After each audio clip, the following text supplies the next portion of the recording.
പതിറ്റാണ്ടുകളായി ശാസ്ത്രജ്ഞരെയും വിശ്വാസികളെയും ഒരുപോലെ വിസ്മയിപ്പിക്കുന്ന ടൂറിനിലെ തിരുക്കച്ച മധ്യകാലഘട്ടത്തിലെ ഒരു നിർമ്മിതിയാണെന്ന വാദത്തെ തള്ളിക്കൊണ്ട് പുതിയ പഠന റിപ്പോർട്ടുകൾ പുറത്തുവന്നു.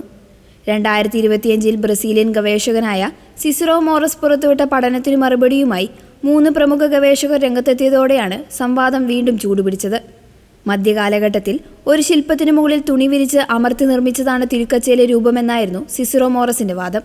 എന്നാൽ ഈ നിഗമനം ശാസ്ത്രീയമായി തെറ്റാണെന്ന് ട്രിസ്റ്റിൻ കാസാബിയങ്ക, ഇമ്മാനുവൽ മറിനെല്ലി, ആൻഡ്രോസോ പിയാന എന്നീ ഗവേഷകർ ശാസ്ത്രീയ തെളിവുകൾ വെച്ച് സമർത്ഥിച്ചു.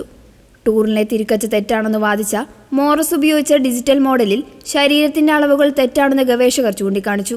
തിരുക്കച്ചയിലെ രക്തക്കറകൾ സ്വാഭാവികമായ രീതിയിൽ പതിഞ്ഞതാണെന്നും കൃത്രിമമായി നിർമ്മിക്കാൻ കഴിയുന്നതല്ല എന്നും ശാസ്ത്രീയ തെളിവുകൾ വെച്ച് ഗവേഷകർ വ്യക്തമാക്കി.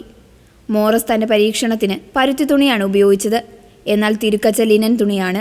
ലിനൻ തുണിയിൽ ഇത്തരമൊരു രൂപം കൃത്രിമമായി ഉണ്ടാക്കാൻ അസാധ്യമാണെന്ന് ഗവേഷകർ വാദിച്ചു. തുണിയുടെ നൂലുകളുടെ ഏറ്റവും മുകളിലെ പാളിയിൽ മാത്രമാണ് രൂപം പതിഞ്ഞിരിക്കുന്നത്. ഒരു ശില്പം ഉപയോഗിച്ച് ഇത്രയും സൂക്ഷ്മമായി ഒരു ചിത്രം നിർമ്മിക്കാൻ മധ്യകാലഘട്ടത്തിലെ സാങ്കേതികവിദ്യയ്ക്ക് കഴിയില്ല.